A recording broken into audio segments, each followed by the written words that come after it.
Assalamualaikum warahmatullahi wabarakatuh. Banyak sekali pertanyaan jamaah, Ustadz kasih kami channel untuk kajian anak-anak muda. Di antara anak muda berasal dari Aceh, luar biasa, channelnya Maulizul Akbar Nak. Tonton, subscribe, like, share, komen. Assalamualaikum warahmatullahi wabarakatuh.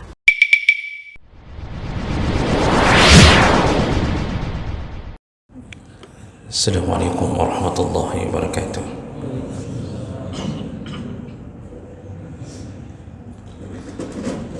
Alhamdulillahi rabbil alamin.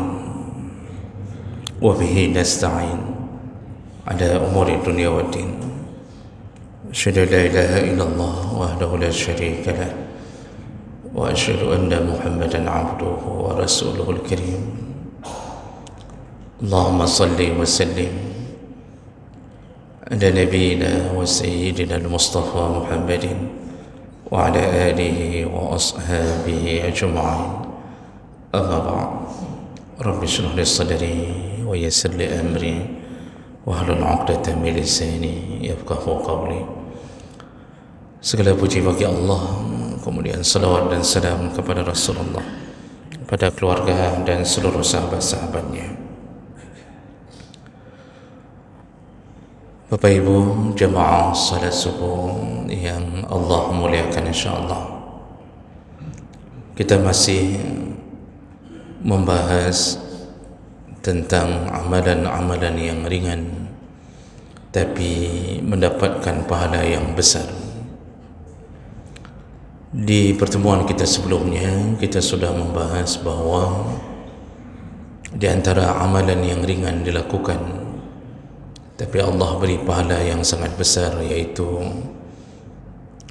melakukan salat isya dan salat subuh dalam keadaan berjamaah.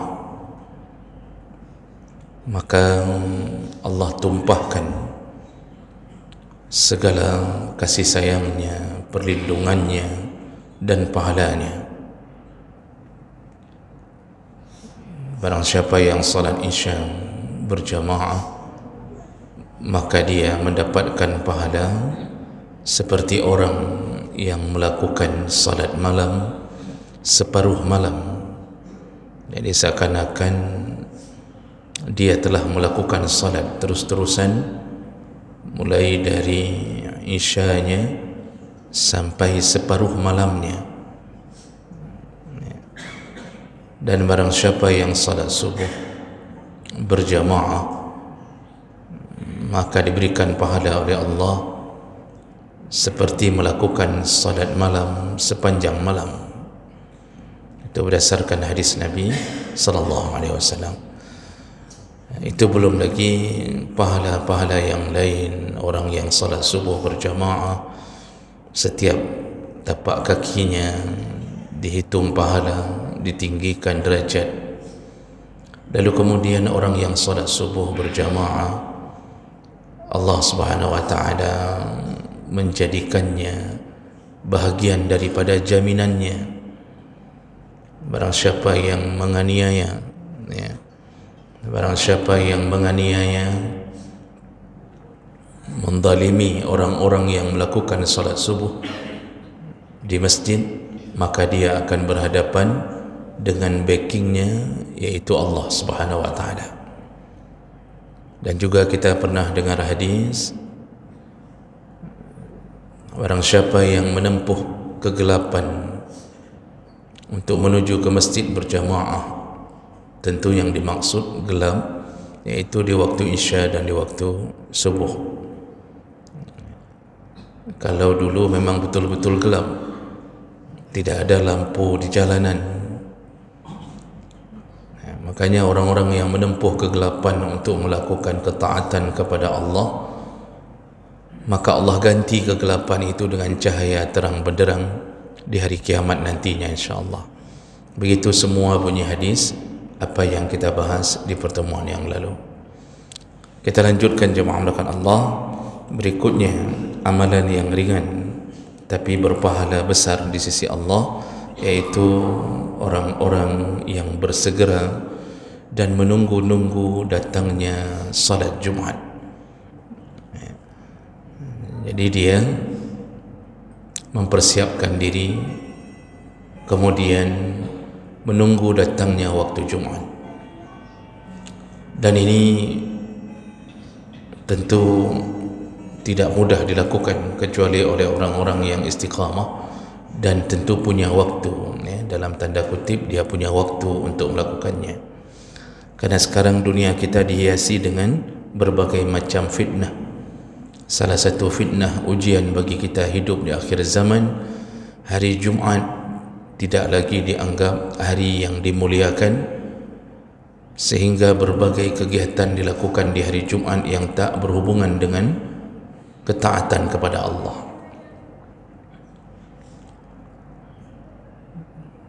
Hari Jumat itu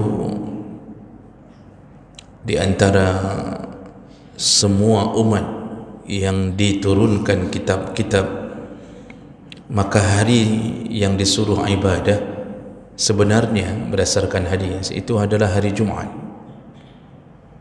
Ada beberapa hadis yang panjang dengan derajat yang sahih.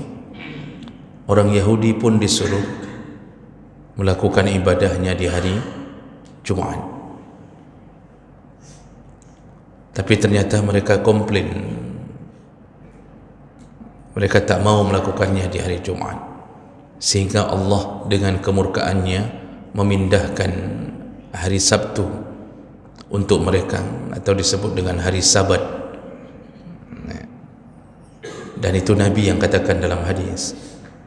Maka Yahudi beribadah di hari Sabtu itu setelah mereka tak mau melakukan di hari Jumat.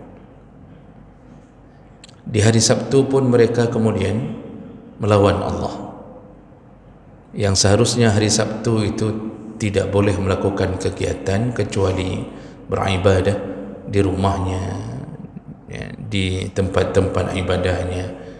Tapi mereka kemudian diam-diam ketika melihat ikan-ikan berkumpul di hari Sabtu, karena mengetahui bahwa mereka tidak bisa memancing atau mencari ikan di hari Sabtu, maka semua ikan berkumpul di hari Sabtu. Dan itu membuat orang-orang Yahudi kemudian berfikir, begitu ruginya kalau kita lewatkan, seandainya hari Sabtu kita tidak mengambil kesempatan untuk mencari ikan. Apa yang mereka lakukan? Mereka mengolah keadaan, yaitu mereka memasang jaring mulai dari hari Jumat, kemudian mengambilnya di hari Minggu. Jadi walaupun orangnya tidak ada, tapi mereka telah menjadikan hari Sabtu untuk mengelabui perintah Allah Subhanahu wa taala. Begitu Yahudi. Bagaimana dengan Nasrani? Nasrani ini juga hari Jumat juga komplain, tidak mau terima, sehingga dipindahkan Allah di hari Ahad, hari Minggu, ya.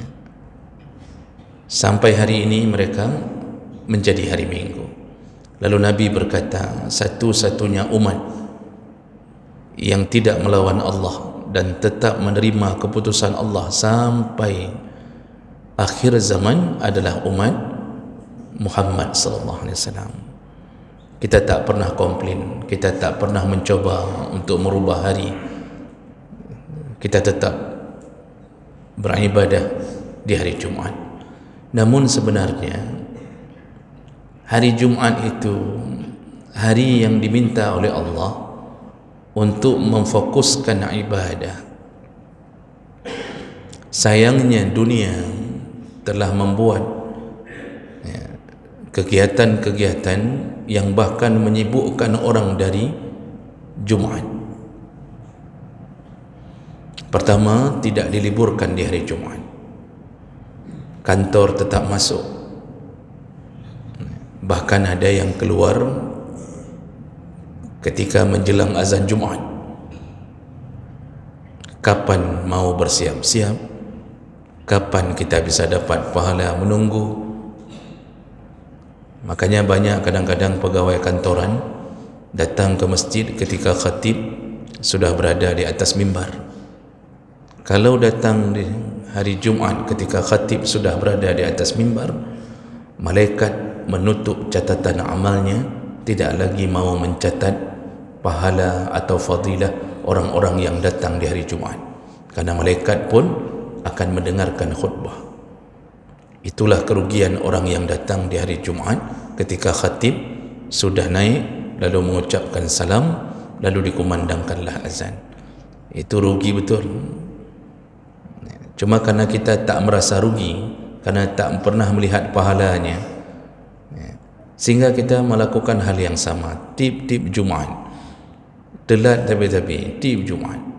Ada yang datang ketika khatib sudah mau turun, baru datang. Sudah barakallahu li wa lakum fil Qur'anil azim, baru nampak. Disitulah kita mengetahui diri kita munafik atau tidak. Karena salah satu daripada kemunafikan adalah suka meninggalkan Jumaat. Rasulullah sallallahu alaihi wasallam menyebutkan, man taraka al-jum'ah salasa marrat, barang siapa meninggalkan Jumaat 3 kali, kutiba minal munafiqin, maka Allah catat dirinya termasuk golongan munafik. Dan beberapa hadis, nanti dalam hadis yang lain, barang siapa meninggalkan Jumaat 3 kali tahawunan, meremehkan, arti meremehkan, alah cuma Jumaat pun. Ada yang pulang kantor tidur dulu sebentar, bukan langsung ke masjid, tidur dulu sebentar, kemudian baru pergi ke Jumaat, itu pun setelah terdengar suara imam. Jadi dia tak dengarkan khutbah, padahal khutbah bahagian daripada rukun agar sahnya Jumaat, terpenuhinya Jumaat. Dan bahkan yang lebih parah itu tidak datang sama sekali. Apa kata Rasulullah? 3 kali tidak datang dalam keadaan tahawun. Tahawun itu meremehkan, tidak ada rasa takutnya. Taba'allahu ala qalbih, maka Allah stempel hatinya. Maksud stempel hati, Allah sudah menegakkan stempelnya, kita akan lalai, bahkan bisa mati dalam keadaan lalai. Karena stempel yang dimaksud, kalau sudah di stempelnya apa-apa. Dulu kalau dimaksud dengan stempel, itu Rasulullah kalau stempel dengan cincinnya, itu tidak bisa dihapus, dan itu menunjukkan resmi sudah, ini orang akan mati dalam keadaan munafik, dalam keadaan ghafilin, lalai. Nanti baru ada hadis lain yang menyebutkan berturut-turut. Jadi tidak benar kalau mengambil fatwa bahwa yang tak boleh itu kalau berturut-turut. Akibat kita memberitahu orang awam, barang siapa meninggalkan Jumaat berturut-turut 3 kali, sehingga orang-orang awam 2 kali Jumaat, sekali tidak. Itu 2 kata hana kejap ni, yang penting tak berturut-turut. Atau yang hari ini Jumaat, minggu ini Jumaat, minggu depan tidak Jumaat, yang penting tak berturut-turut. Itu akibat diberi pemahaman yang bodoh oleh para penceramah, oleh para da'i. Dianggap berturut-turut, menyuhana berturut-turut, enggak apa-apa. Padahal hadis cukup banyak, tidak disebut berturut-turut, yang disebut satu hadis. Maka kesimpulannya, tidak berturut-turut saja bermasalah, apalagi berturut-turut. Tidak berturut-turut saja bermasalah, bisa menjadi ghafilin, lalai atau munafik, apalagi berturut-turut. Begitulah sekarang, Jumaat tidak lagi dimuliakan, kalender tidak dimerahkan. Kita mengikuti gaya-gaya Nasrani memerahkan hari Minggu. Apa yang terjadi? Banyak orang yang tidak datang tepat waktu atau memuliakan Jumaat di awal waktu. Bahkan yang lebih dahsyat, setelah tidak diliburkan, pegawai masuk kantor, lalu kemudian disuruh gotong royong. Sebenarnya orang Jumaat ni cigi ujak masjid.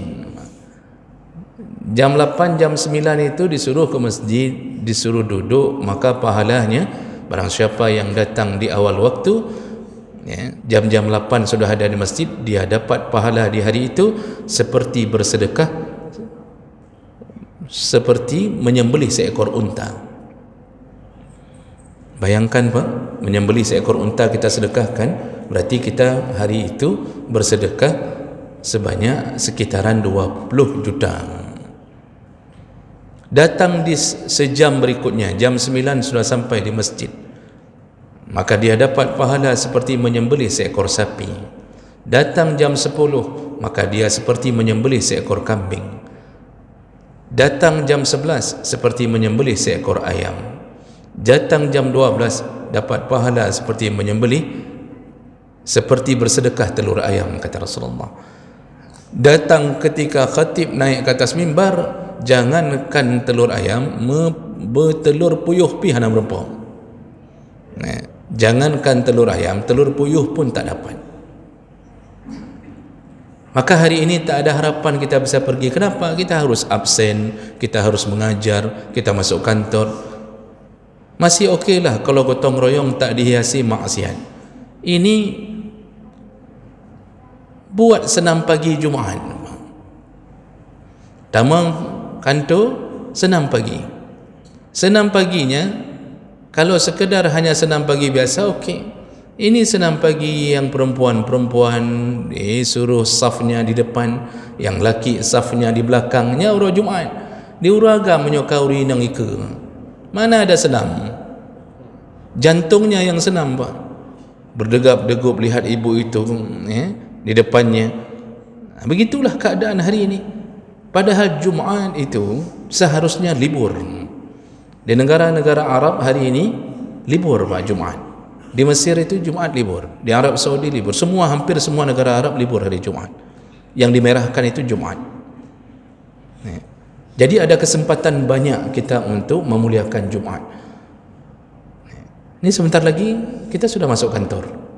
Bagi yang punya kantor, tidak ada pun kita berkegiatan. Begitulah keadaan. Maka jemaah mulakan Allah Subhanahu Wa Taala, hari Jumaat saking mulianya, kata Rasulullah, itu hari diciptakannya Adam. Ini hadis. Hari Jumaat itu, kata Nabi, hari diciptakannya Adam. Lalu kemudian hari ditiupkan ruh untuk Adam. Kemudian hari diturunkannya Adam.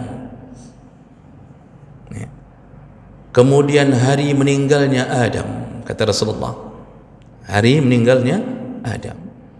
Jadi semua kejadian-kejadian besar disetting oleh Allah di hari Jumaat. Mulai dari nenek moyang kita. Begitulah mulianya Jumaat. Nah, orang-orang yang berhasil memuliakan Jumaat, Nabi mengatakan, hadis dari Aus, Rasulullah sallallahu alaihi wasallam qala, man ightasala yaumal jum'ah, barang siapa yang mandi di pagi hari Jumaat,